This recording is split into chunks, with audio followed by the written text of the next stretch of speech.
یہ سچ ہے کہ ہندوستان نے کبھی بھی قیام پاکستان کو قبول نہیں کیا اور اس نے ہمیشہ پاکستان کو توڑنے یا بین الاقوامی سطح پر الگ کرنے کی کوشش کی ہے۔ 2014 میں جب سے مودی کی حکومت نے ہندوستان کا اقتدار سنبھالا ہے، بھارت نے بین الاقوامی سطح پر پاکستان کو آئسولیٹ کرنے کی کوشش میں اضافہ کیا ہے۔ مودی اور ہندوستان کا قومی سلامتی کا مشیر اجیت ڈول کھل کر پاکستان کو عالمی سطح پہ الگ کرنے کی بات کرتے رہے ہیں۔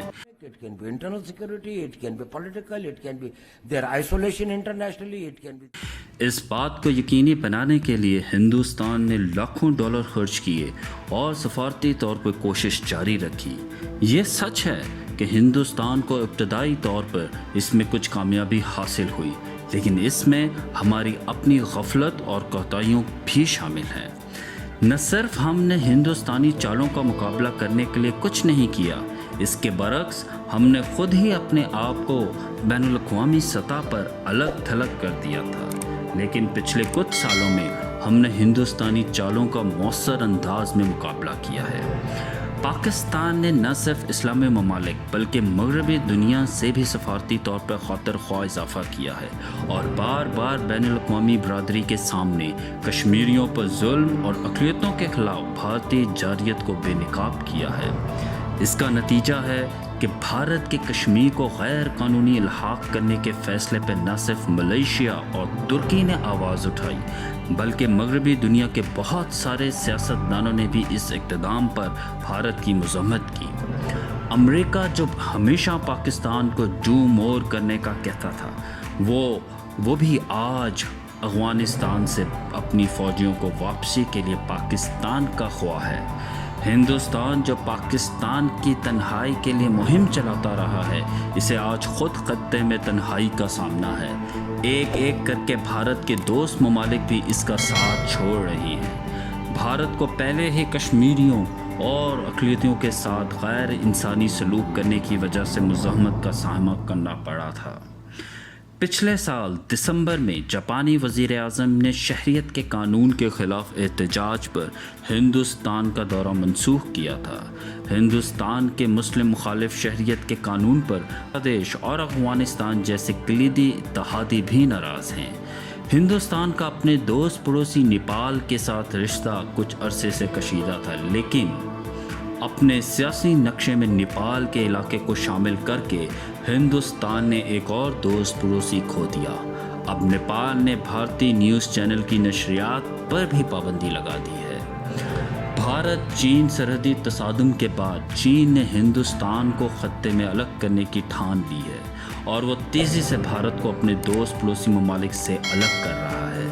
پہلے چین نے بھارت نیپال کشیدگی کے بعد نیپال کے ساتھ سفارتی روابط میں اضافہ کیا اور پھر بیجنگ نے اعلان کیا کہ بنگلہ دیش سے برآمدات 97% اشیاء چینی ٹیکس سے مستثنیٰ ہوں گی۔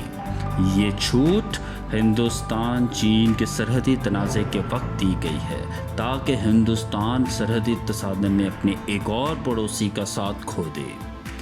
چین پہلے ہی ہندوستانی دوست پڑوسی ممالک مالدیپ کے ساتھ فری ٹریڈ ایگریمنٹ کے معاہدے پر دستخط کر کے کافی حد تک اپنی طرف کر چکا ہے اور سری لنکا کو مسلسل قرض فراہم کر کے اسے بھی اپنی طرف کر رہا ہے۔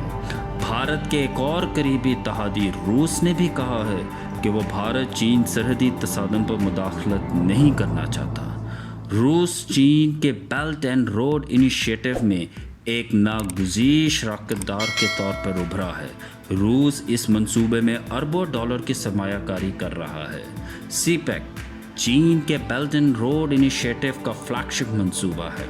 ماسکو میں مقیم سیاسی تجزیہ کار اینڈریو کارپکو کے مطابق یوریشیا میں سپریم بیلنسنگ فورس بننے کے لیے روس کو پاکستان کے ساتھ شراکت دار بننا ہوگا اور روس اسے جانتا ہے۔